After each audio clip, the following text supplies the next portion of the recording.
Hello, welcome to another episode of the Perception Podcast. I'm your host, Thomas Casey Zellers, and today we are hopefully going to change your perception on things that you thought you already knew. To be a pastor, you need to know a few things about the Bible in the church and I that would kind of a hope. thing. Right? So I want to be a thoughtful Christian. I should probably learn how to read the Bible in the original languages it was written in. And when I took Greek, I absolutely fell in love with the Bible. I was like, this thing is absolutely spectacular. The cross of Christ, the crucifixion of Jesus, the death of Jesus is not plan B. It's not God was like, oh, I didn't mean for that to happen. It's plan A. God purposed that from all eternity past. Where in the Bible does it condemn homosexuality, and where does it condemn abortion? Yeah, wow. Great. Okay, we're in the deep end of the pool now, Casey. Hello, welcome to another episode of the Perception Podcast. I'm your host, Thomas Casey Zellers, and today we are hopefully going to change your perception on things that you thought you already knew. So joining me today virtually is honestly a really good friend, and I also consider him a really good mentor, is Todd Wilson. Todd, I'll let you go ahead and introduce yourself and just kind of take it away. Today's topic is about Christianity. So I'm really excited to have a really deep, in-depth conversation with you. So Well, thank you. Thank you, Casey. And great to be with you. So appreciate you and what you're doing with this podcast and delighted to be invited on the show, man. yeah, How to introduce myself? I'm not sure. I'm not sure. Um, so I am a pastor by background, and I sometimes describe myself as an academic trapped in a pastor's body because I have an academic background in academic training, and thought at one point I would go on to after graduate school to be a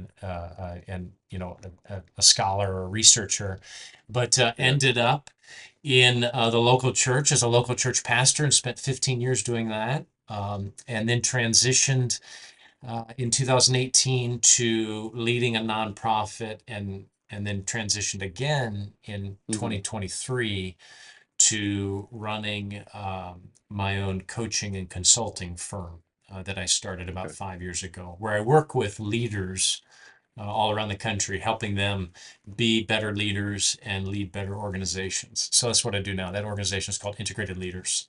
So that's a Gotcha. ton of fun, and that is how we've connected Yeah. through an organization that I work with and work for that you're a part of. So that's how we Yes. got connected. So Yes. that's a little bit about Repping me. them right here. Yeah, there we go. There we go. I grew up in the northern suburbs of Indianapolis, the fifth of six kids, and married my high school sweetheart. We just celebrated our 28th wedding anniversary, and we have seven. Yeah, thank you. We have seven kids, ages 16 through 20, almost 24, almost 25. And Wow. now we Yeah. live in Oak Park, Illinois, where we've lived. We've lived most of our adult life in Chicago, Yeah. Chicagoland area, but now we live in Oak Park. Awesome. Awesome. Yeah. So, like I said, today's topic is about Christianity and really um, hopefully changing the perception today about Yeah. what has been, quote, modern Christianity, and you and your background and how educated you are as well. I couldn't think of a better guest to have on the show. And I brought my Thank you. Bible today just in case I need to There we go. cross-reference you a little bit. You might um, need to on check some of my facts. yeah. Um, but no, I am really super excited because I also picked up this book right here. Oh, nice. Um, so I've been reading it and I've been underlining a bunch of stuff. So I'm Oh, that's just great. absolutely thrilled to have you on. Um, First and foremost, my first question is because it's just hot out right now, and I this isn't actually any of the questions that I have for you right now, but I've just been getting chewed up by mosquitoes lately. Is there anything biblical about how they deserve to burn in hell? Totally. It's That's a really great question. It's connected to, I mean, it actually, Casey, it's a profound question. to be Okay. honest, right? Because it's the problem of evil in a nutshell. What is the purpose and existence of mosquitoes, right? Yes, You know, exactly. were they part of God's original design? And if they Yeah. were, why are they such a nuisance? Oh my goodness, So yes. so we could go on for another hour on just that question. That's a very Yeah. good question. Yeah. Well, we got an hour and a half today, so I know that I know I can ramble and I know you can ramble, so Oh, I can we'll try ramble. to keep it condensed today. So, um, but no, my first question is obviously you being a pastor and being Christian. So I think the first question to really ask you is how did you first become a Christian and how Yeah. was or what was that experience like? Do you remember it at all? Yeah. Yeah, great. Thank you for that. It's a fun question, um, to be able to tell that part of my life story, which is a massive part of my life story. So um, perhaps I would imagine not most of your listeners. I would imagine because Hmm. it's most Americans grow up with some sort of Christian exposure or background, Sure. right? Even if they weren't a religiously devoted family, grew up in that space, they probably went to church on Easter or Christmas or got confirmed as a kid or something like this, or baptized as a child, an infant, Hmm. whether they grew up Catholic or Protestant. I grew up in a completely secular family Mm. with positively zero religious input whatsoever, which is Mm. surprising because we grew up, as I mentioned, in the northern suburbs of Indianapolis, Yeah. in Carmel. And you might think, well, the Midwest isn't that secular. It's not the Bible Belt exactly, but there's plenty of churches around, churches around. For whatever reason, there's a story there, but we never went to church ever, Hmm. and it just was a zero part of our life. So I grew up, Casey, with no religious exposure to Hmm. speak of. I had a few friends in middle school and early high school that they'd sleep over on Saturday night. Their parents would come pick them up because they had to go to church, and I was like, well, that's the weirdest thing I've ever heard of. Um, it's just we were completely clueless. I So was the whole completely thing was just kind of alien and foreign to you a little bit. literally. I mean, if you can imagine it, Casey, the whole thing was alien and foreign. We would wake up on Easter morning and my parents would make French toast and we'd have Easter eggs and an Easter bunny, and that literally was the extent of it. Or Mm. we would celebrate Christmas and we'd have advent calendars on our windows, where we'd even open the little windows in the advent calendar.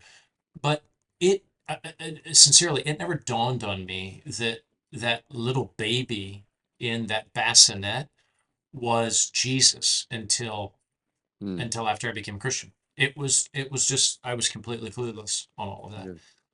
Yeah. So how did I become a Christian? I uh, started hanging out with a girl. uh, and at the beginning of my junior year in high school. And Yeah. I'd known her since kindergarten, and she came from a very serious and sincere and genuine Christian home, very, very strong Christian background. I knew this about her because I'd known her since kindergarten. Hmm. And we started hanging out and we developed a fondness for each other, but we knew this faith thing was a big dilemma. So during the fall semester of my junior year of high school, we started talking more about it. She started broaching the conversation with me. Like, if you were to die, I remember her asking me as a 16-year-old kid who was totally secular, she asked me, Todd, if you died tonight, what would happen to you? And I was just like, I have no idea what you're talking about. I had no categories for any of this. So Yeah. that didn't go very far. I was really sheepish about even talking about religious things, spiritual things. And then she invited me to start attending church, go to church with her and her family. Hmm. And so I did that in November of my junior year of high school. And I walked into a church building the first time in my life on a Sunday morning, standing in a room of 500, 600 people, listening to them sing together, Casey. And it was a totally new Mm. experience. I was like, I'd been to Motley Crue concert and Guns N' Roses concert, right? So I'd been in big rooms with people singing, but I'd never been to Yeah. a church service before. So this was totally wild. It was totally wild. And that went on for a month. And then we go out for lunch afterwards and talk. And it was so awkward I felt so weird about talking about faith issues because it felt so vulnerable. Well, this went on for a while, and she was debriefing this with her mom and dad, and her dad then said, "Hey, I wonder if Todd would feel more comfortable just going out with me and talking, having a man-to-man talk Hmm. about kind of where we're coming from as a family." And so Katie asked this gal that I was hanging out with, she asked if I wanted to do that, and so that's what I ended up doing. We got together on December 16, 1992, at the McDonald's on 96th and Meridian Street in Carmel, or in I know Indianapolis, exactly right where by that Carmel. is. You know Yep. this McDonald's? Yeah, it's been Yep. remodeled since then, of course. But Yeah. so we went out on a Friday afternoon. We sat down, and after about 10 minutes of small talk, he said, "Todd, do you mind if I just tell you a little bit about where we're coming from as a family?" I said, "Sure." He pulls the napkin off of his coffee that he got at McDonald's, laid it on the countertop in front of us in the corner booth of the McDonald's, took out a black pen off his chest pocket, and started describing to me the gospel, what Christians call the Christian gospel, which Hmm. in a nutshell, it was God is over here and God is holy and God is without sin. Do you Yeah. believe that? I'm like, yeah, that seems to make sense. They said, and man is over here and you're over here and you have done some things that are wrong in your life. Do you think that's true, Todd? And I'm like, yeah, of course. Sure. And then he said, so your relationship with God is broken. And he drew this connection and they put a big X in it. And he said, that's a big problem. How do you solve that problem? And then he started talking about Jesus as the mediator between God and man. And he started quoting Ephesians 2, 8, and 9, and Romans 3, and Romans 5, and so on and so forth. And he got to the end of this description of the gospel, and Jesus as the solution for my sin problem. And it was the most incredible thing I'd ever heard. I had never heard Wow. it before. And he said, like, what do you think about this? I'm like, this is incredible. And he said, do you want to pray and accept Jesus into your life? And I was like, yeah, of course. So I prayed right there in the corner booth of McDonald's and got done praying. And we sort of ended the meeting and our time together. And I walked out of that McDonald's, and it was like the world went from black and white to 4K color television Wow. right in front of my very eyes. You can't see it right now, but my hair's standing up right now. The world was different. I kid you not. I remember Yeah. it was December, mid-December. There was snow on the trees, and it was shimmering with a radiance and a brightness and a grandeur that was Hmm. overwhelming. And I was driving home about a mile to my house. I'm driving home in my car, and I am simultaneously laughing, giddy like a child in a candy store, and at the same time going, oh my goodness, what just happened? Yeah. Because I knew the toothpaste had just been squeezed out of the tube and it was never going back in. I had just been profoundly converted. The world Yeah. was totally different, and I was going to become a very different person. And I just had this intuition, this deep sense of that in the moment. And I knew Sure. this was going to be crazy for my family. This is going to be just like in one sense, like a bomb going off in my family. What happened Mm. to Todd? So that's what happened. Maybe just tie this off. I know I've gone long already, Casey. As you rightly said, we can be loquacious. So I walked into our living room. I drive into our house, our driveway. I walk into the living room, and on the speaker system in our home was uh, Christmas music playing. Joy to the world, the Lord is come. And I Mm. just stopped in my tracks. And it all of a sudden dawned on me for the first time in my life. This guy that they're singing about, I just met this guy at the McDonald's, Yeah. and his name is Jesus.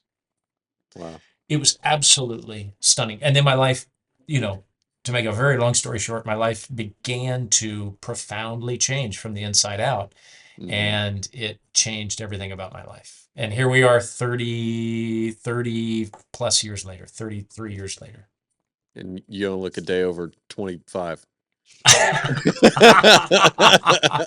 Look at all this gray, Casey. Come on. I didn't get this for free, bro. No, that's really awesome. Like I mean, like I just said, you didn't see it, but my hair was standing up whenever you were Yeah, that's telling me that encouraging. story. So that's awesome. I remember um whenever I recently rededicated my life, that sort of giddiness. I Yeah. was I was crying tears of just guilt and sorrow, and then those turn into Mm, tears of joy, and then I'm just for no reason just laughing. Like, yes, why am I laughing right now? yes, This is just yes, incredible. Yeah. yes, yeah, Um, yeah. so I wanted to ask you, um, so whenever you became a pastor, um, at what point did you really kind of feel confident in your knowledge that what you know about scripture, what you know about history as well, Mm. um, when did you feel confident to be like, I know what I'm talking about, and I know that not only I know what I'm talking about, but I know that I can now speak in a room without feeling maybe a little nervous or shaky about it. Yeah, that's such a great question, Casey. Maybe I'll answer it in two ways. And if there, perhaps there are people listening to this Hmm. podcast or watching it who feel an internal tug or nudge into pastoral ministry, perhaps, and want to know, like, what's that path look like, and how do you know you're ready to go?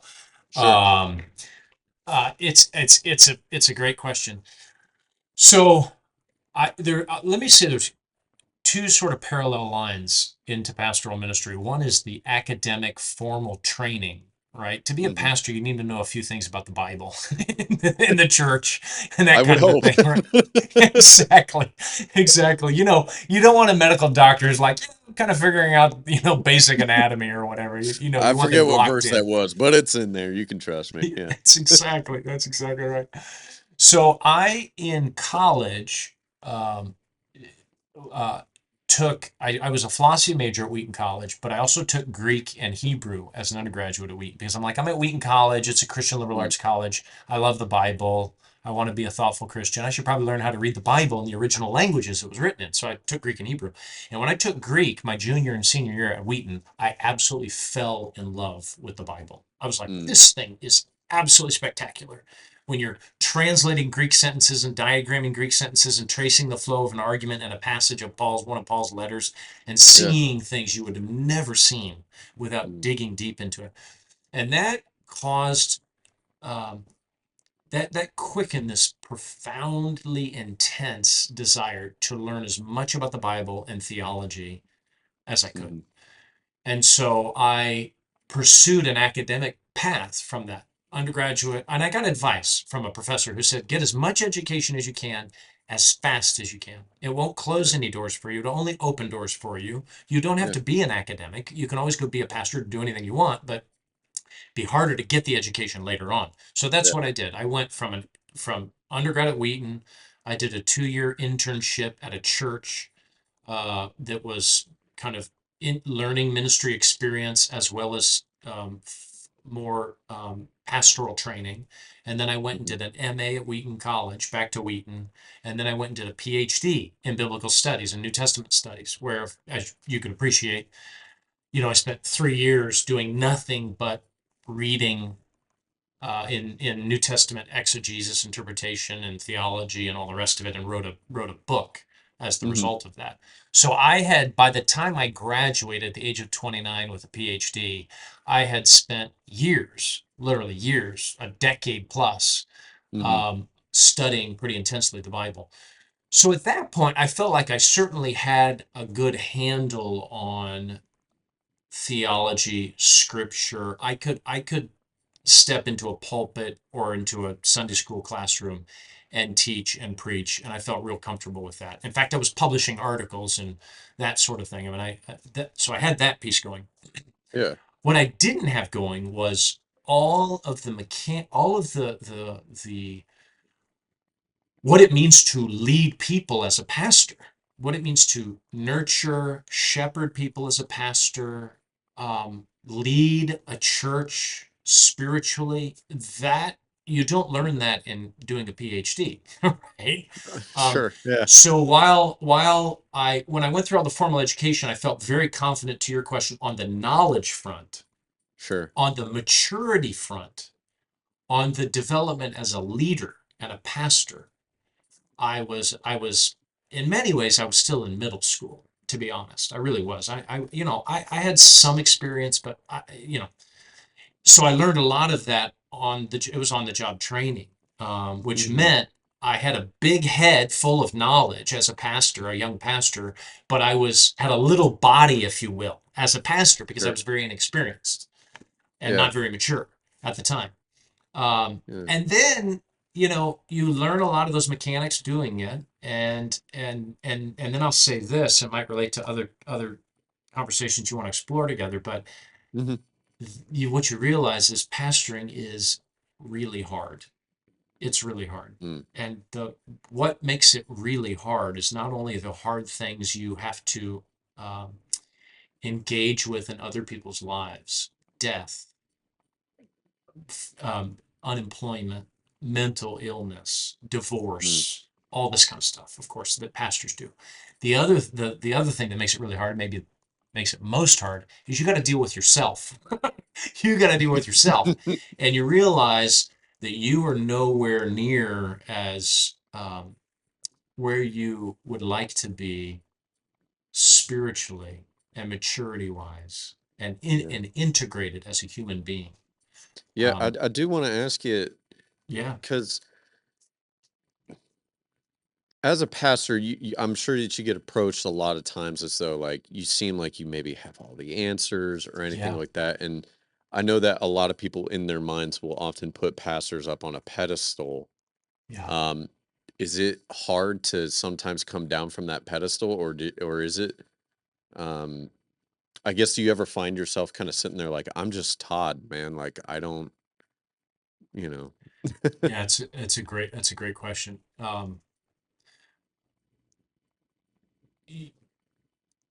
Being a pastor is a really, I mean, there are lots of complex, hard jobs, and I haven't done 99% of them. I've done a couple of jobs in my life and career, right? Sure. Pastoring Yeah. being one of them. So I don't want to pretend like I don't want to speak over. I don't want to overstate the reality of being a pastor, Sure. but it's a pretty complicated job. And this is what makes it complicated is there is an identity formation to being a Mm. pastor. When you're an accountant, you're an accountant. You do your job and you're an accountant. When you're a pastor, it constitutes your identity, your self-understanding, and everyone else's understanding around you Mhm. differently. So when you're an accountant or a tennis coach or a music teacher in a middle school. You can walk into a cocktail party and everything just goes on normally. When you're a pastor and you Sure. walk into a cocktail party, the music can stop, right? It's what do you do? Oh, I'm a pastor. You know, and so the significance of the role, just socially, the way people understand pastor, can be a Mhm. little intimidating to people, Sure. and it can create some of that distance that you talked about of like being on a pedestal Mhm. because people bring an expectation to pastors that they have a certain character and spirituality and heart for people and listening ear that does put a pastor on a pedestal. That has certainly been my experience. And the Bible talks about being ordained, this idea of ordination, Mhm. which means when the Bible uses the expression of laying on of hands, right? How do you transfer the ministry of Jesus to the ministry of the apostles to the ministry of the church going through all the ages, right? From generation to generation. The Sure. biblical way of thinking about that is the laying on of hands or ordination to ministry. And when and pastors who are ordained as I am, you take that very seriously. It's a kind of, I'll use a fancy philosophical word. It's like it's like an ontological change of a person. It's like a change in their Mm. being and their identity, right? That doesn't happen to people in really any other profession, it seems to me. Maybe a Yeah. medical doctor would be the closest analogy. If you're a medical doctor, kind of everywhere you go, you wear medical doctor. And every time you get introduced, there's all kinds of things going off in people's minds that's different than other kinds of professions. And pastoring is Mhm. certainly that. And therefore, it can be a very isolated existence as a pastor. Mm. And one last thing I'll say about that case that makes it complicated is it's a job where, and it's a career and a calling where character, a kind of s- standard of excellence about your character Mm. is a essential job description. I mean, it's also in is it First or Second Timothy? Yeah. I think it's First Yes. Timothy. Yeah. Yeah. Yes. Talk about leaders Um, in the church and their that's um right. That's right. I mean, their you have it in character. Titus and in Titus and First and Second Timothy, and just the sort of the tenor of the entire Bible that leaders need to have a certain kind of character. First Timothy 3, for example, elders need to be above reproach and so on and so forth. Mm. Um, so it's a weird dilemma. Like, where if a pastor is struggling with something that lots of people struggle with, right? That is a kind of a human moral character struggle. If a pastor's struggling with that, who do they go talk to? They're the Mm. person that everybody else talks to about their Yeah. problems. And your credibility as a pastor is contingent upon you being a certain level and character of godliness and commitment, so on and so forth. Yeah. What happens if you're struggling in that area? You do you kind of tell that to your congregation on a Sunday morning, and you go talk to congregants about how it's that's Yeah. what creates the pressure cooker. And I think, Casey's one of the reasons why pastors um, can succumb to substance abuse issues, pornography issues, marital affairs. They can live in secret. They can develop a secretive life because they don't feel the freedom to be transparent and honest about what's going on because their job depends upon them having a certain kind of character. Wow. Does that make Wow. sense? I don't mean to No, be yeah, painting a no, real that negative picture. You no, asked such a that's good question. I'm trying to give a very blunt, real, non-sugar coated no, and answer I love to that your you're question. blunt about it. It's just heavy, and it was just really kind of sitting with me for a second because like I didn't realize that that could possibly like psychologically how that could Yes. Yeah. really kind of have a really harsh kind of effect on their life at times. That's also And I sad. might make another comment. The adage in leadership, like in any leadership book you'll read, the statement will be made at some point: leadership is a lonely business, or leaders are lonely, or leadership is a lonely calling. Like, if you just think of an organizational chart that's often in a pyramid, the Yeah, yeah. person at the top is alone, right? They don't have peers in the organization. They Sure. might have a board they report to, but those aren't confidants those are people to whom they're accountable in Yeah. terms of governance. So all that's to say, if you're the pastor of a church, it's a lonely job. It's a lonely business. You can have Mm, allies that you work with on your yeah. church staff or in the congregation, but it's hard to have confidants. And then add on top of that, Casey, your profession is, I'll kind of put this um, sort of bluntly, or maybe even a little crassly. You are getting up and speaking to people and being in the center of attention every week. And if it's a Hmm. large church in front of thousands of people every week, holding on to your every word and wanting to emulate your life. And then you step down off of that platform and you have people, I'll put it this way, clawing you for input, prayer, spiritual advice, relational connection, father figure input. and Mm, and you can just imagine that's a fairly draining experience to have yeah. emotionally. The It's like compassion being I fatigue. mean, yeah, exactly. You could think of it like being a politician, Yeah. right? Wow. Wow.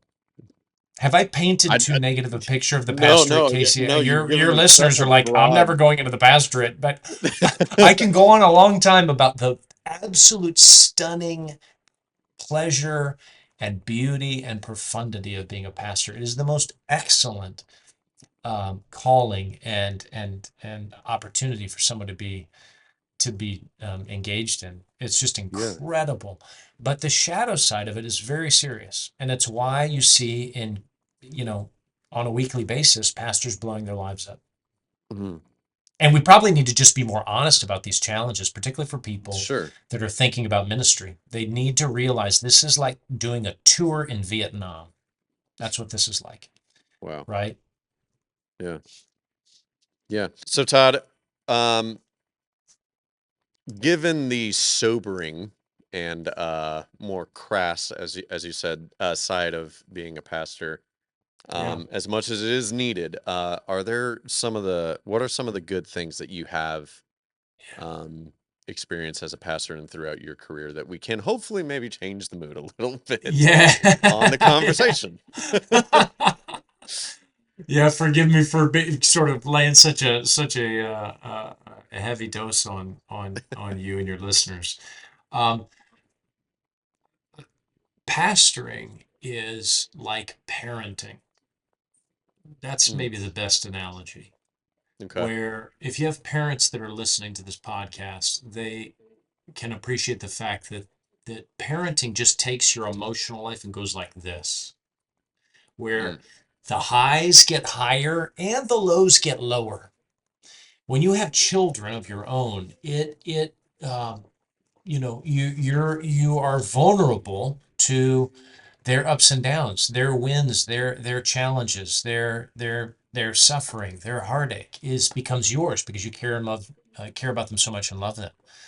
But hmm so too, watching them do well in life is such a thrill and a delight. And anybody who's a parent, I'm sure would say, yes, parenting's really hard, but I would never change it for a million, for $1 million. I suspect hmm everybody who's listening would say that it's just such a incredible experience.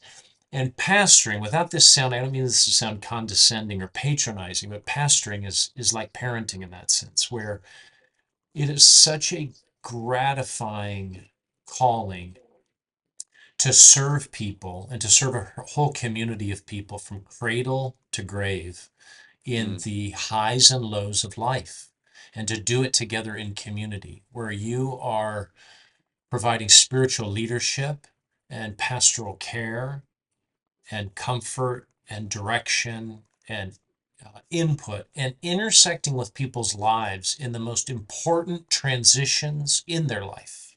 sure.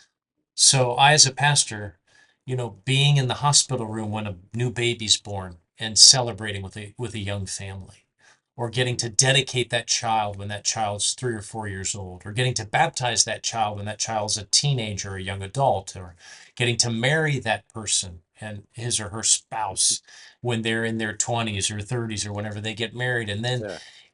on and on and on. All of these incredible, even funerals, Casey. While those hmm are often sobering, man, the beauty of being able to be with people in those really vulnerable, life-changing moments and significant moments as a pastor, there's just nothing like that. Yeah. There's no other profession where you get to intersect with people in such a powerful way, and that's an incredible joy, an incredible, incredible joy, and it makes all of the challenges and the suffering involved in pastoral ministry well worth it. Yeah. It's funny that you say that, Todd, because I've actually told I've actually told my friends that if I die before them, I want my funeral. I don't want anybody crying tears of sorrow. I want everybody to cry tears of joy and to be celebratory. I went home, you know. Yeah, Yeah. for sure. Totally, totally. No, that's right. That's right. And those experiences as a pastor are just, and being able to step in and preach in moments like that, hmm not preach at people in that sense, but offer comfort and perspective and encouragement in those vulnerable power. I mean, it's just such an incredible opportunity, Yeah. and to experience the all of the spiritual realities involved in that, to see Jesus show up. Though you hmm can't see him with your eyes, you can encounter him and see him move and act and do things in and through you in the lives of other people. I mean, what could be more spectacular than that? To be able to open God's word and preach and be preaching and watching people responding live time, real time to God speaking to them. You're mm preaching, but it's really God speaking to them. Incredible. It's just it's completely supernatural. It's amazing. It's amazing. It's like watching Yeah. miracles happen right in front of you on a regular basis. That's what pastors get to do. They get to watch miracles happen right in front of them on a weekly basis. And how do you beat that? That's a pretty Yeah. good life. Yeah, and I mean you're also kind of the like the flagship in a sense Yeah. for those moments. You get to help Yes. lead people into Yeah. those moments or out of those moments, whatever it That's may it. be. Yeah. No, that's exactly it. That's exactly Yeah. it. And so so with that awesome responsibility comes the weight of it that Yeah. we were talking about earlier. Yeah. So, we're about to get into the heavy stuff. Yeah, take a sip. Oh dear. Um, because now I want to actually really break down um Christianity with you, and I really want to Okay. talk about what is authentic Christianity. And I saw a quote actually earlier today, funny enough, Mm. that said, "Popular Christianity is unbiblical, while biblical Christianity is unpopular." Wow. And going to your book here again, talking about bearing the marks of authentic faith. I actually, as I said, I've underlined stuff in the book Oh, because nice. I'm just fascinated by all the stuff that you're talking about, especially humility and in the first chapter, especially talking about the Holy Spirit not just being a visitor, but actually being like a Yeah. roommate, really, with you. Right. Right. All of that, where you said here, bear the marks of authentic faith, and that's obviously also the subtitle of the book as well. That just made me, and I even made a note of Galatians 6:17, Yeah. um, which says, "Let me no longer be troubled, for I bear in my body the marks of Jesus." I actually have that tattooed right here. Wow. So I took that one literally, almost. Wow. Wow. Wow. Wow. I love that, Casey. That's phenomenal. So That's what I did my PhD dissertation on actually was really, Galatians chapters 5 and 6. Oh yeah. Yeah. Yeah. Yeah. wow. Well, wow. Look at us here, then. Look at us. We could geek out on that for a long time. Um, so changing people's perceptions. I wanna start here before we get into the heavy hit questions that are Yeah. popularly asked by atheists. That hopefully I can get your input on. So Sure. the first thing, sticking with the mojo of the show, changing people's perceptions. What is, in your opinion, the biggest misconception of modern Christianity, um, and real Christian, or versus, I guess I should say, versus real Christianity, and how would you um, say it also has an effect on our current society as well? Wow. Wow. So that is a Um, bit of a loaded question. So if you want to take yeah, another sip, yeah, no, for real, for real. The biggest misperceptions of modern Christianity, or like Christianity in the modern world. And do you mean yeah, by modern world like recent, like last 20, 30 years, or do you mean like last 300 years? I would say since I guess modern being, I guess say since like the 70s, 80s, 90s, that Yes, whole yes, okay, kind of movement with it. contemporary last, yeah, for sure, Yeah, 50 years, modern America. Yeah, no, that's great. Biggest misperceptions. Gosh, I mean, a huge misconception would be that, this is I'm hesitant to say this because it sounds cliche, Casey, but it's actually so powerfully true. sure. Maybe the biggest misconception is that Christianity is a religion when Christianity is a relationship with a living person. Mm, Uh, Again, we talk about Christianity is not a religion; it's a relationship. Like that's thrown around a lot by Christians, but it is spectacularly true.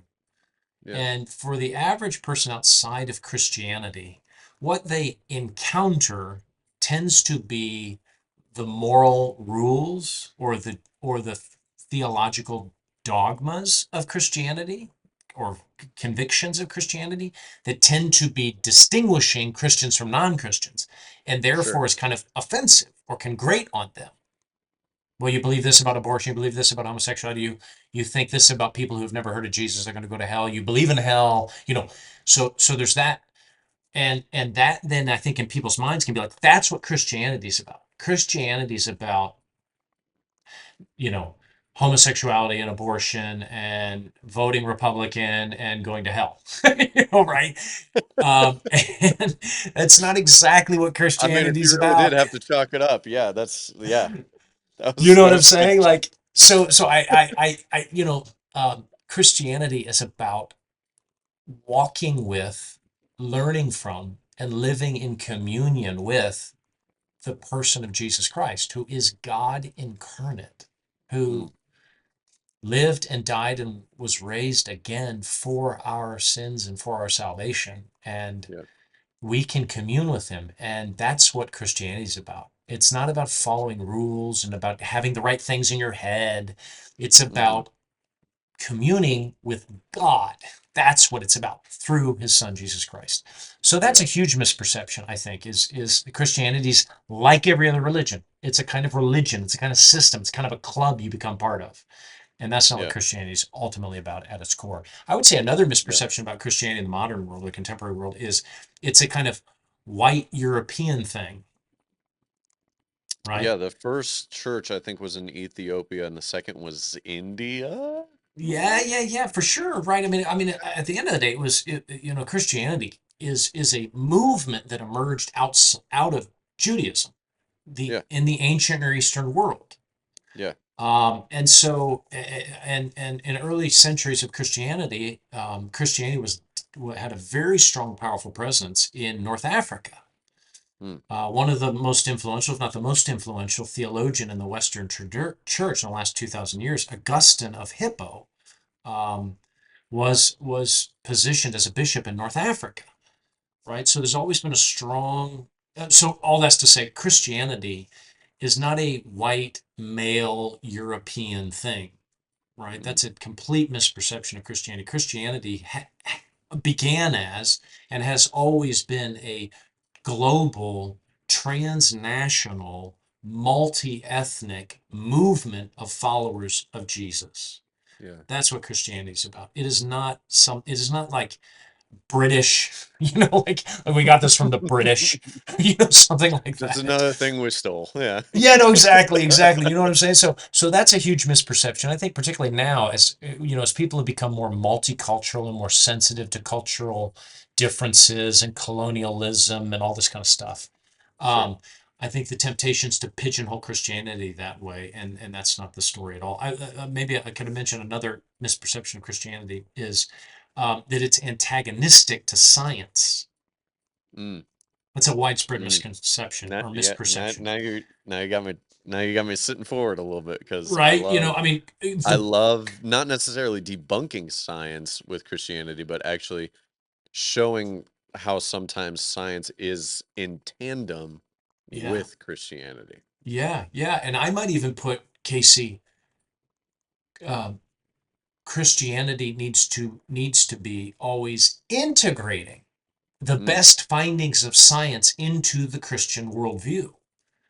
God has two books. This is the way theologians have talked about it. He has two books he's written. One is the book mm. of the Bible, and the other is the book of nature, the Ooh, natural world. okay. So when God Yeah, created, he created the natural world, and then through history, he revealed himself in a book we call the Bible. Now, these two books have the same author. They're not going to disagree.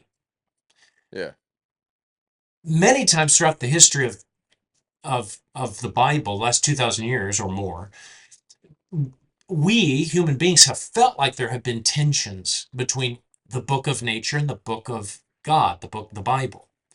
uh-huh, And they've been in a dynamic dialogue, if you will, as we're trying to figure out, wait a minute, it says this in the Bible, but this is what the natural world seems to be like. But that doesn't seem to yeah, be what the Bible's saying. Wait, no, maybe we need to think about how we read the Bible differently. Let's do that. Okay. Wow. Maybe the Bible doesn't insist that this earth is at the center of the solar system and the sun is revolving around it. Maybe from what we're learning from the scientific world, maybe we can mhm, integrate that with our understanding of the Bible by thinking about the Bible a little differently and what it says when it says Joshua prayed and the sun stood still, right? So this is the yeah, Copernican revolution from 500 years ago, where of course many Christians in the Catholic Church preeminently was like, slamming the brakes on Copernicus and Galileo and denouncing them as heretics because the Bible seemed to clearly teach that the Earth is at the center of the solar system, the universe, and the sun and everything else is revolving around it. And this is what Yeah. most ancient thinkers thought as well, Aristotle and so on and so forth, right? Yeah. So all that's to say, Casey, these two books have always been in a kind of like a good marriage. They've always been in a dynamic dialogue where they sometimes get some tension and some disagreement, but they need to stay patient with each other to try to Yeah. integrate into one single coherent marriage. So, this, in Gotcha. my view, is the way Christians ought to think about science. The best science, that is to say, that which is giving us the most accurate understanding of the natural world, should Mm-hmm. not be scary to Christians. We might not fully understand how that connects with what we seem to think the Bible's teaching. But Mm-hmm. what we should insist on is that the best of science will confirm and corroborate with and connect to the Bible, because these are both written by the same author. So we Right. should And seek integration between the two. yeah, and I mean any archaeological discovery that I think they've ever used Old Testament and New Testament context, the Old Testament would say it's here, and then they went and dug it up, and then boom, it was there. Mm-hmm. So, Yeah, there are I all mean, sorts. archaeology is not science per se, but I mean, Yeah, to my point, yeah. yeah, no, no, that's exactly right. That's exactly right. And there's been all sorts of I mean, but it's I would just want to emphasize it's a kind of a two-way street, if you will, Casey. Not only Hmm. has it been the book of God, the Bible has said, hey, go look for these things in history, and then people go and look and they're like, whoa, lo and behold, that's amazing, right? As you Hmm. described. But also, scientists over here studying the book of nature have said, I know that we've thought the world was this way, but like we now have compelling, almost irrefutable evidence that the world, the natural world, is this way, not that way. Hmm. And so let's go now and think, are we really understanding the Bible rightly? Have we really read these passages rightly? Or can we think about these passages differently in a way that doesn't put conflict with the natural world, but Hmm. coherence with the natural world? I think that's the right Yeah. disposition for Christians to have, personally. Gotcha. It Yeah. doesn't solve all the problems, but it's the right attitude for Christians to have, I think. Yeah. Absolutely. Absolutely. Wow. I'll have to have you back on to have another episode just about that. But um, Totally. sticking to what I was saying here, so I'm glad that you uh gave me those perceptions there. So I'm hoping that today we can maybe change some perceptions. So these are some questions that I've noticed are pretty common Yeah, from whenever it comes from atheism. yeah, So in no way am I trying to knock atheists or anything, but hopefully right. this is just a good enough explanation and hopefully answer some questions to hopefully Yeah, change the perception. I don't want to sit here and say, well, you're wrong or anything like that. I don't want this to be a debate show, really, right, but right. Yeah, hopefully we can just answer some questions. And the first one that I have for you, um, that I see a lot of is, well, we're just gonna get right into it with the heavy stuff. Where in the Bible, um, does it condemn homosexuality, and where does it condemn abortion? yeah. Wow, great. Okay, we're in the deep end of the pool now, Casey. Yep, this is probably going to be the last episode I ever do. I'm about to get canceled. Totally, totally. um, Homosexuality and abortion. So the New Testament scholars will sometimes talk about the seven, what has been sort of not helpfully described as seven clobber passages, is sometimes how that's described.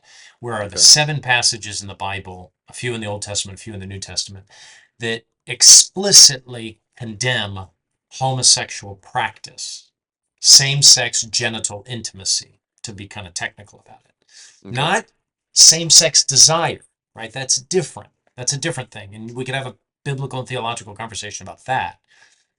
When the Bible's talking, it's talking about same-sex genital intimacy or sexual practice. That's what the Bible is talking about, and it talks about that in a variety of different places. Leviticus 19, or excuse me, 18, 1 Corinthians chapter 6, Romans chapter 1 is a I think a passage that stands out on this point. Mm-hmm. So a variety of places it speaks explicitly about homosexuality, but I would I've tried to argue in a book I wrote called Mere Sexuality. I try to argue that the whole theological vision of the Bible speaks to homosexuality, because the Mm-hmm. whole theological vision of the Bible is about biological and bodily complementarity between male and female. Back to Genesis chapter 1, verse Mm-hmm. 27. Let us make man in our image, male and let us male and female, he created them. Right? Mm-hmm. So what it means to be made in the image of God in the very first page of the Bible is that God creates this complementary pair, male and female. And then following right on from that is Genesis chapter 2 about marriage. And marriage is about this uniting of these two similar but different people called male and female into this one flesh union of Mm-hmm. complementary persons, bodies, even like literally bodies coming together to create a one flesh union. So I say all that to say, on the specific issue of homosexuality, it's not just that the Bible speaks explicitly about homosexual practice, it's that the whole tenor of the Bible, Mm-hmm. and its vision of male and female, and what marriage is, and what procreation is, and what having children is, and what sex is for, all of that, which is throughout the Bible, Mm-hmm.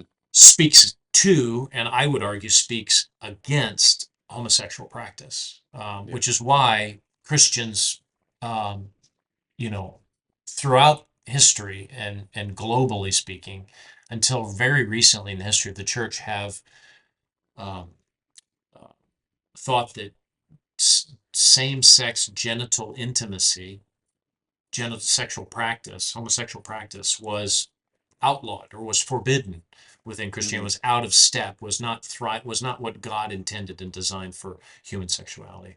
So Mm-hmm. that's homosexuality and how the Bible speaks to it. Abortion is a little trickier because the Bible doesn't speak explicitly to the question of abortion. The text you would go to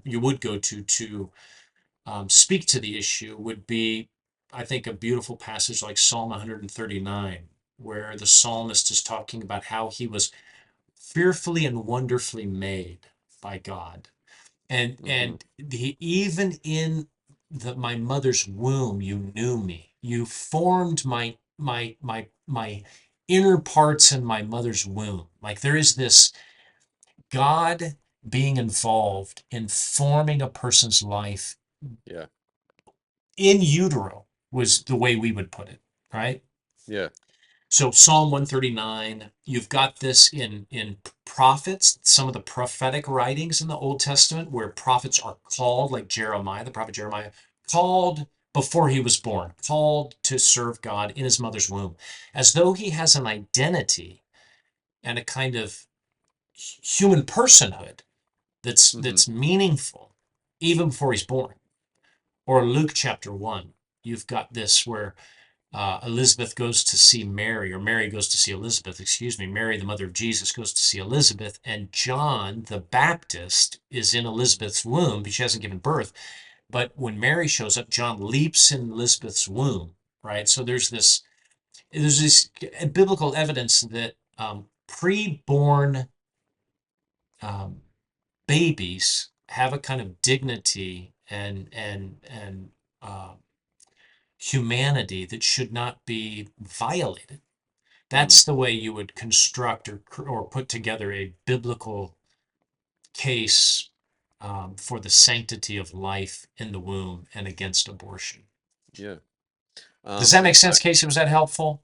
oh yeah, no, 100%, 100%. I actually I had a verse that I want to get your opinion on as well. Sure. In regards to abortion, where um in Revelation 21, um, Mm. he talks about the book of life. Right. Talks about how if you weren't in that book of life, then you weren't welcome into the kingdom of heaven. And we can get more into in just a bit about getting into heaven and what that sort of looks like. But um, wouldn't that be essentially in the nature of God that even though he knows every choice you're going to make, and even if he knows that you are going to rebel against him, to still create you regardless of knowing that, wouldn't that Yeah. sort of nature of God go against that ideology of abortion? I'm curious to know your Oh. take on that. Oh, yeah. So that's very interesting. In other words, let me make sure I'm understanding you that because God is what you're wondering about, Casey, or saying is God knows the end from the beginning. God knows how all of Yes. our lives will turn out. God knows everything we're going to Yes. do before we're even born. Yes. And God knows all the bad things we're going to do, Yes. right? And yet God still goes through with creating us Mm-hmm. and allowing our lives to come to fruition, even though he knows. And you're using that as an analogy. Like if God does that, then how much more should we do something similar? Which would seem to say we shouldn't cut short life in utero through abortion. Is that what you're saying, Casey? Am I understanding Essentially, you? yeah. I guess, yeah. Yeah, yeah. I mean, I've never thought of that argument, but I mean, I resonate with this, with the kind of the general thrust of that, for sure. Mm-hmm. Um, Maybe it does point to a bigger theological question, which is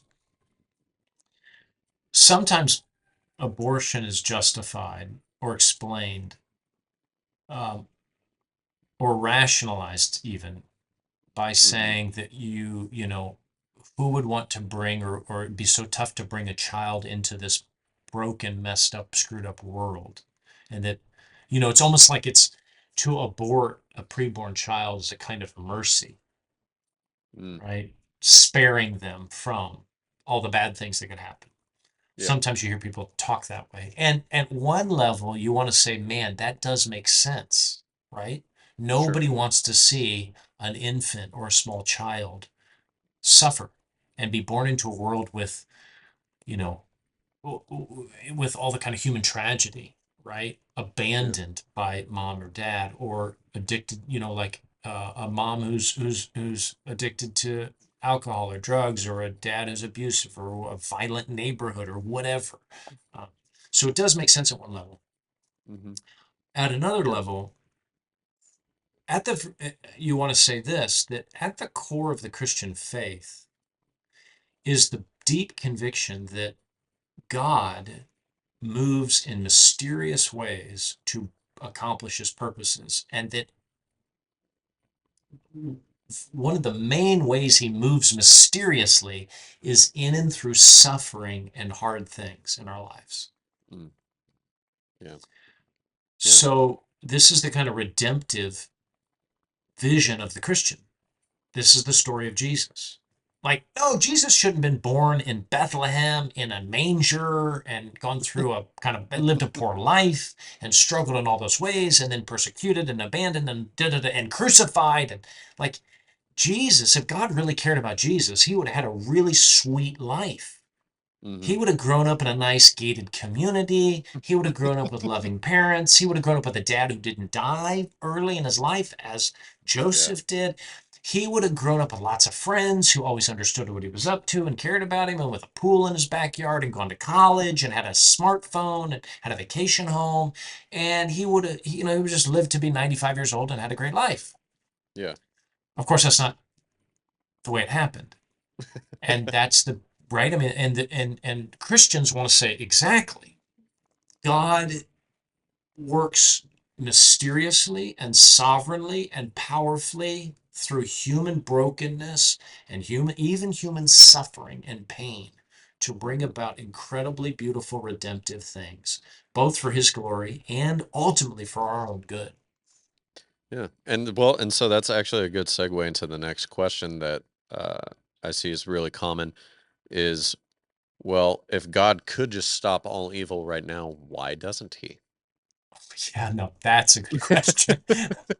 That's like the mega question of all mega questions. And, if you've got people listening to this or watching this and they struggle with Christianity, that's probably one of the main things they struggle with. I mean, this is Sure. the challenge to Yeah. Christianity, in my view. I know a good handful of people in my own personal life that will ask, well, if God knew what I was going to do, Yeah, but didn't do anything about it, why didn't he just stop it? Or all these other bad absolutely. things, like, I mean, not to like get vast or anything, but like the Holocaust, why not stop the Holocaust? Why not stop Yeah, genocides, all these sorts of things? So yeah. yeah. No, that's exactly right. And the scale, it seems to me, Casey, the scale of suffering, like just the volume of it, Mm-hmm. massive. Like the tsunami back in 2003, I think it was, Mm-hmm. the earthquake in the South Pacific that sent tsunamis into Indonesia and so on and killed like 250,000 people. Just boom. Yeah. The scale of human tragedy and suffering, and then here's the real kicker: the senselessness of so much human suffering.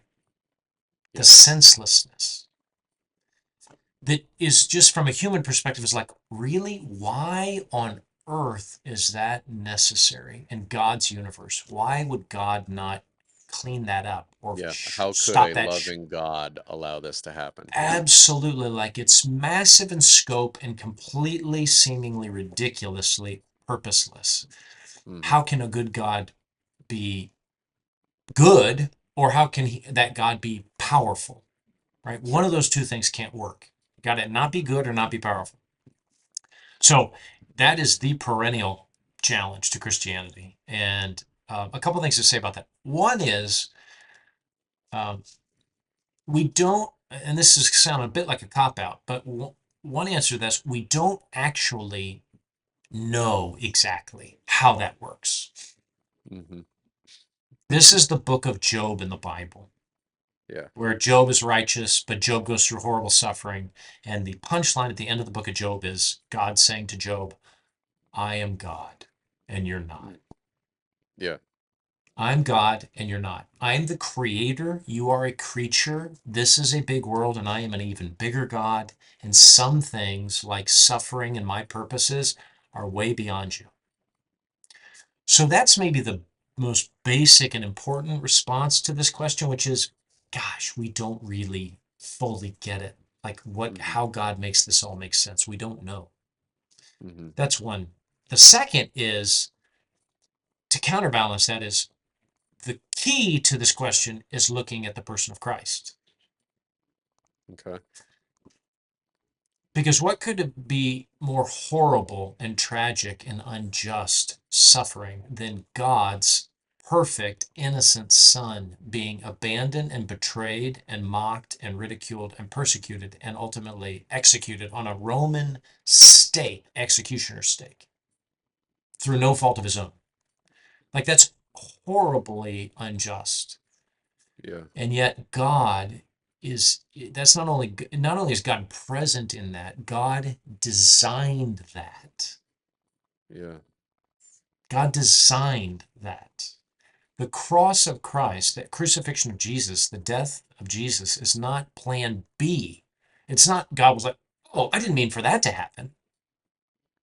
It's plan A. Yeah. God purposed that from all eternity past. Yeah. And so, what I'm saying with that, Casey, is on the one hand, we don't know what God is up to in suffering. It's beyond our comprehension, the book of Job. On the other hand, we see what God is up to in suffering as we look at Jesus on the cross, which is he has incredible redemptive purposes of love and glory in suffering as we Yeah. see it on the cross. So we He gotta took have one both of of the those things. yeah, he I'm took one sorry. of the worst things to ever happen to somebody, obviously being Jesus, as you were just saying, Yeah. unjust and everything, and how he was tortured. Yeah. He took one of the worst things in history and turned it into quite possibly, no, no, not possibly, it is the best thing that could happen for human existence, which is a That's it. redemption of yourself through um, Yes. that. Yeah. That's exactly right. That's exactly right. So I Yeah. offer both Job and the cross of Christ as Hmm. two, if you will, like lenses to look through to make sense of this great question, Yeah. and then to give two answers that are a little competing with each other for the question, like why doesn't God do something? Like why would God allow all this suffering? Hmm. Two answers that Christians have gone to. The first answer and the most popular answer is free will, what's sometimes called the free will defense of the problem of evil. Hmm. God wanted to be in loving relationship with human beings, but love requires free exchange. It can't be robotic, it can't be demanded and commanded. It needs to be free, in that sense, spontaneous. So he created creatures who have freedom and agency, free will. But the risk of that is that they might choose to do bad things with their free will. Mm. But that was a price God was willing to pay, so to speak, to have Yeah. loving relationship with human beings. That Yeah. what I just described to you is the free will defense, or probably the most popular way Christians explain why God allows suffering is because he has to, in a sense, if he wants loving relationship with people. Yeah. Another way of thinking about it is less popular view, and it's a more provocative view, and it's Hmm. it's frankly it's the view I hold, which is I'll call it the glory defense, not the free will defense, but the glory defense. And Okay. this would be to say God's ultimate end in creating something rather than nothing. Like why did God create something rather than nothing? Why isn't he just happy to just be God? Why does he need to create anything at all? Much less let a world fall into corruption. Why did he Yeah. do that? He did that to display or to show or reveal the fullness of the beauty of who he is. And at the heart of the beauty of who God is his mercy. But for God to be able to display his mercy, there needs to be a backdrop of sin and suffering and calamity. So God, if you will, the master artist Hmm. wants to paint a beautiful portrait, so to speak, or picture. It, so he puts some blues and some greens and some yellows and some reds on this canvas, this portrait. You see the picture, right? And that's his Yeah. glory he's wanting to display, to reveal, because it's so magnificent to see.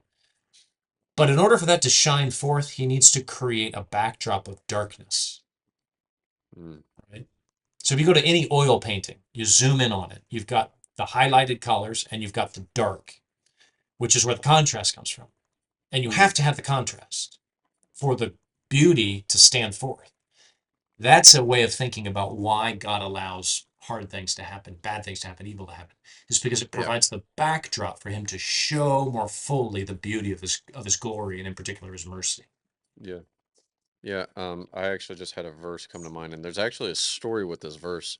Maybe you've heard of it, maybe not. I don't know. Um, but I hope you can allow me to share it with you real quick. Yeah. So the story goes is that there were a couple of women who were doing a Bible study together, and they came across this verse in Malachi 3. He will sit like a refiner of silver, burning away the dross, and he will purify the Levites, refining them like gold and silver. Um, and so they were kind of puzzled by that verse and kind of wanted to understand a little bit more about what it was and what exactly a silversmith does. So one of the ladies volunteered. She would find a local silversmith and go and just shadow him and talk to him. She met one and she didn't tell him the point of why she was there. She just wanted to ask him some questions. And she said, um, one of the questions she asked was, uh, in order to melt the silver down so you can shape it, what do you have to do with it? And so he said, well, I have to take the silver and I have to put it over the hottest part of the flame. Yeah. Because then that's when it will actually melt. If it's anywhere close to the flame, it won't actually melt, and the imperfections in it, the impurities, won't actually escape it. It needs to be under the hottest bit of the flame. So then she kind of heard that and was like, okay. Okay. And then she says, well, how long do you have to do that? And he says, well, I have to keep my eyes on it the entire time that I'm doing it. Um, because if I leave it in the flame for too long, then it can actually damage the silver. And then the last question she asked was, well, when do you know when it's done? And he actually kind of laughed and went, well, that's easy. Whenever I see myself in it. Um, And that just made me like totally, I'm getting choked up just beautiful, talking about it, but like it totally just changed my perception of um, beautiful. suffering and what suffering you need to be under the hottest bit of flame and pressure so you can be reformed. Yeah. You can be made new again, essentially. So, yeah. Marvelous. That's super powerful. That's a super powerful. I was given did I mention this? Maybe you've heard me tell this story or not tell the story, but give this example. I received as a wedding gift from my parents a silver box. Hmm. And in fact, it's right up there on a Okay. shelf in my study. And it's this beautiful silver box. And when you polish it up, Casey, just like you were describing, you look at the lid when it's all Hmm. polished and you can it's like a mirror. It's so reflective. Yeah. But what I love is what my parents did is they put this was obviously after I became a Christian, so they were sort of attuned to this, and they put my life verse, my favorite verse of the Bible, they had engraved on the top lid of the silver box from Yeah. Romans 11:36. For from him and through him and to him are all things. To him be the glory forever. Amen. And what I love about the box is when you look at the box, you can see your own reflection in it. And on your reflection is engraven, for from him and through him and to him are all things, even you, Todd. To him be Yeah. the glory forever. Amen. And it resonates with your point of like the refiner's fire of suffering. In fact, everything that happens in our life, because everything is from him, through him, and to him ultimately, is bringing about this transformation of our lives into the image of Christ for the glory of God ultimately. That's Yeah. the chief end for which God has created the world and created us at the end of the day, is to Yeah. display the beauty of his glory through treasuring his mercy to us in Christ. Yeah. Wow. So I got one last little common question for you. Yeah. Um, and we're And I'll try to give a succinct answer, Casey. yeah, I'll because give long answers, man.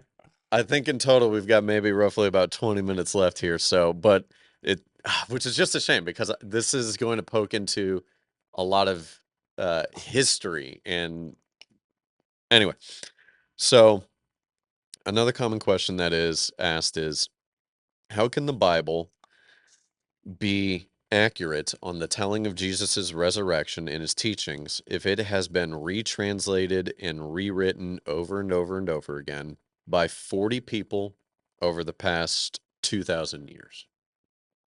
Yeah, great question. So the 40 people, 2,000 years is the number of authors of the books of the Bible, Hmm. and the 2,000 years since the time of Christ, and roughly the time the earliest writings of the Bible or the New Testament in particular were were were penned or written down. Hmm. Am I understanding your question there, Casey? I think what I meant was between Moses's teachings and all the way to Paul and the Oh yeah, disciples okay. and their writings. That Okay, great. span Yeah, yeah. of books that was written over roughly about Oh, there 2,000 we go. years. Yes, yeah, Yeah, right. And how can we trust the veracity or the reliability of the Bible, the Old and New sure. Testaments? Is that And is you that? having studied it in both the Greek and the Hebrew, I'm Yeah. really excited to hear your answer because I love history and theology Yeah, together like yeah. Well, this. So I'm I'll kind of give. excited. Oh, good. I mean, I don't. I hope it's not gonna be a letdown. I'll give you the simple answer, and or not the simple, but maybe the shorter answer, which Sure. is the Bible is by far and away the most studied, the most scrutinized, the most interrogated book ever, Mm, hands down. And that's not a debated question. That's an absolute fact of scholarship. Okay. that no book has been scrutinized and interrogated and challenged and studied and researched and corroborated and trying to refute and so on and so forth as the Bible.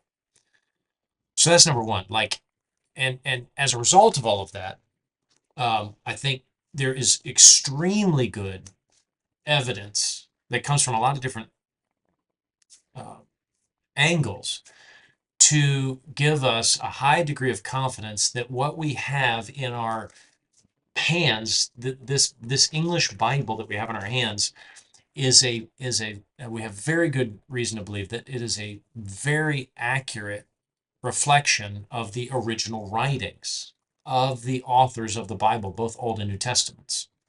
Mm-hmm. And the great support for this is all the manuscript, what's called manuscript evidence of Okay. the Old and New Testaments. Of course, the Old Testament we have less manuscript evidence, but still significant and powerful. And in the New Testament, a lot more evidence of manuscripts and you take all and it's quite complicated. It's very interesting.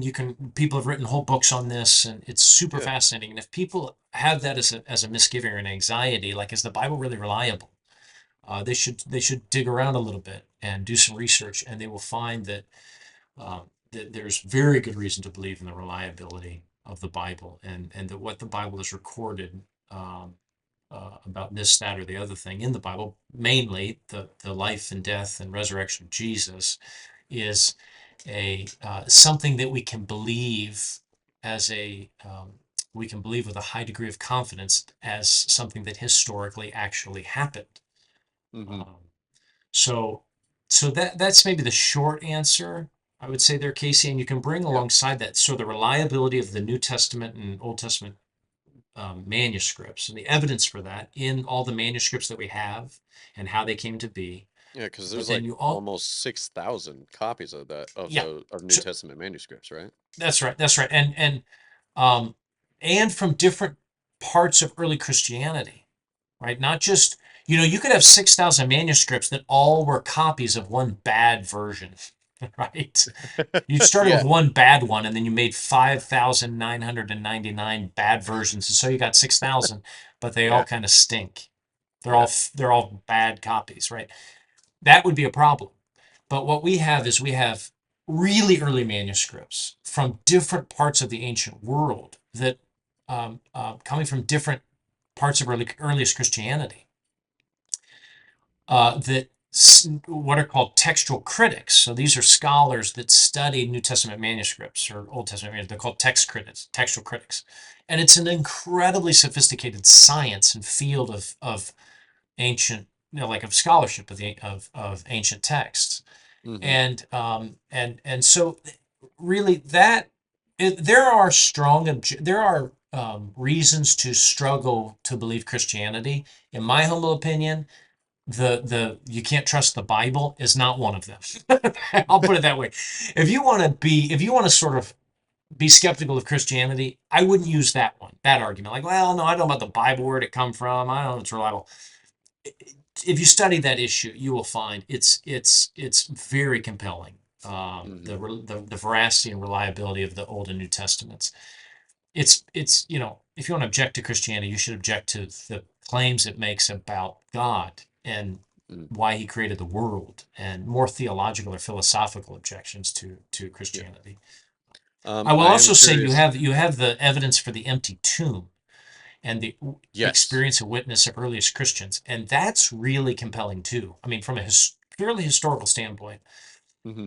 what do we do with this movement of earliest Christians that claimed to encounter this person they say lived, was crucified, and then came back to life in a resurrection? Like, um, that is the historical evidence for that is when you really lean into that and study that, it leaves even a kind of a secular scholar going, wow, that's pretty complicated. Like, I'm not sure how to explain that away, Mm-hmm. because the evidence, I think, is compelling, Yeah. and really really strong. I am curious to know a little bit about the history of the retranslations and all that sort of stuff. And um, Yeah. wouldn't the Dead Sea Scrolls kind of, and I don't know, maybe that's just a little ignorant of me, but maybe you can change my perception.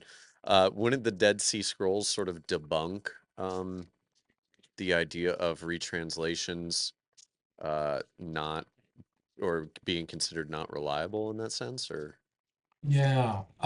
What do you mean by retranslations, Casey? Do you mean um, like translations into different versions in the English language or English translations of the language, and then obviously the one of the other big ones was Koine Greek. I think I said that right. Koine Greek and like modern Greek. Koine, yeah, Koine Koine Greek. Greek. Okay. Yep, Okay. Koine Greek. Yep, the Started original, all the the kind of Greeks. the Greek. Yeah, that's right. The kind of Yeah. common Greek of the ancient world at the time of the Yeah. writing of the New Testament. Yeah. So Um, those kinds of retranslations and translations, all that sort of stuff. So Yeah, yeah. Well, the Dead Sea Scrolls were a significant discovery for a lot of reasons about what it meant about early Judaism and how earliest Christianity fits into this mix of early Judaism and sects within early Judaism and all of that. So the Dead Sea Scrolls discovered it in the 40s. I'm sorry, I used to have all this at my fingertips, and I've kind of gotten dull on some of this, so forgive me, Casey. I think in the 40s, Dead Sea Scrolls were discovered in these big jars in caves by in the Dead Qumran of Sea. all Not, places. Yeah. yeah, that's exactly right. That's exactly right. Yeah, and the Qumran sect, and what does that mean, and how the Qumran, what is sometimes equated with the Essene sect of early Judaism, how does that relate to the Pharisees and the Sadducees and the Zealots and so on and so forth? That's all Yeah. fascinating early Judaism scholarship. Uh, but from a text criticism standpoint, the Dead Sea Scrolls were really helpful in corroborating the reliability of the Old Testament manuscripts that we had, because the earliest manuscripts we had were rabbinic um, copies of the text of the Old Testament. So Mhm. much later, I don't know all the dates. I used to have, again, I used to have all this more at my fingertips, but the Dead Sea Scrolls moved that, gave us insight into like what Jeremiah and Isaiah and Daniel and so on and so forth. Yeah. Copies that were much earlier than the earliest versions of the Old Testament that we still had access to from I want to say maybe like the fourth, fifth, sixth century AD Hmm. rabbinic texts, right? After the time of the New Testament, the rabbis passing on manuscripts of the Old Testament, what we call the Old Testament. Of course, they called the Bible the Torah. Uh, and the Dead Sea Scrolls were discovered, and now we've got these earlier versions of Old Testament texts with our later and the only text we had, and there Yeah. was all kinds of exciting corroboration of wow, the rabbis were really good at passing on reliable copies, because now we've got something that comes 300, 400, 500 years earlier, and there's a Yeah. lot of syncing up. So that was, I think, from a critical standpoint, very encouraging to scholars and Old Testament scholars. Gotcha. Gotcha. I'm not sure that It, all made sense, Casey. I no, don't it know that made I did sense a to me. great job of explaining it either, but It um, made sense to me. I followed along with you. Yeah. okay. Yeah. So we're gonna wrap up here because we're running low on time, but I did just want to ask you, for you personally, Todd, just what are some things you're looking forward to, in your near future for your career, and what do you hope God continues to do in your life? Yeah, thank you. That's encouraging. So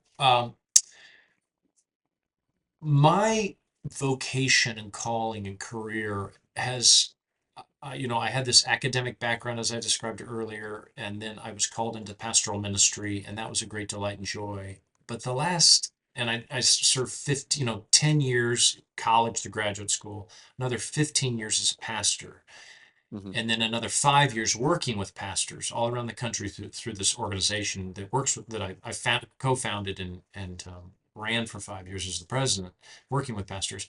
The last 5 years, I've been doing leadership development with Christian leaders all around the country, from California to to the East Coast, and that has been incredibly life giving Yeah. to help leaders, most of whom are middle age or older.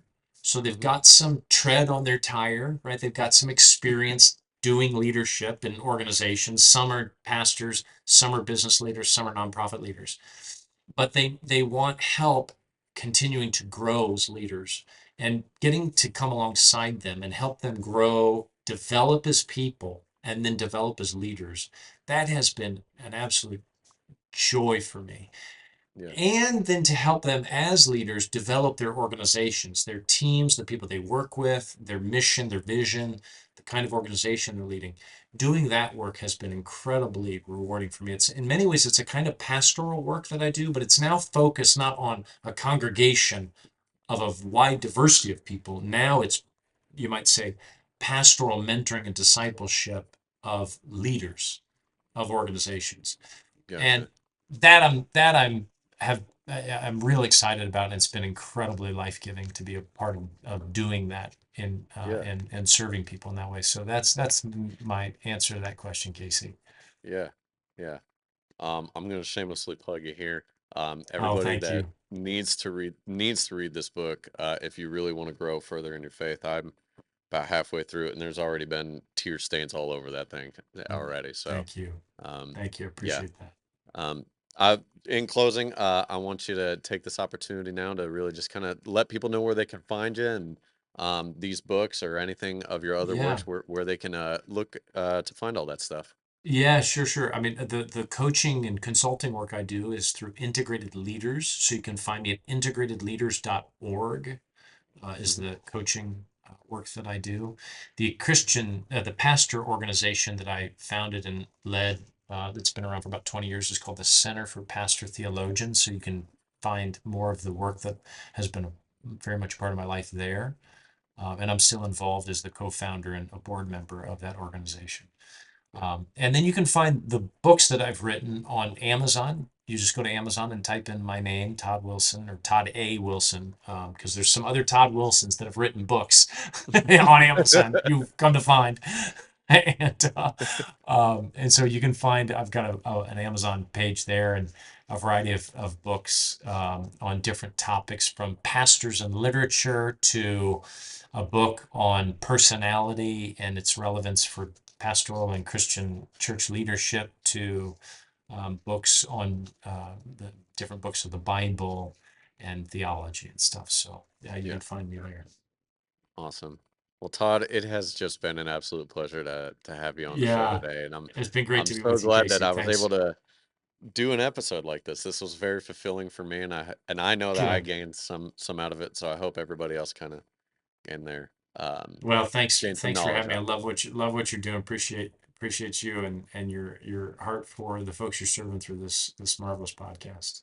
Yeah, I appreciate you, Todd. I really do. Yeah. Yeah. Well, thank you, brother. If you like today's episode, please be sure to like, share, and subscribe. I am your host, Thomas Casey Zellers, and I'll see you in the next one.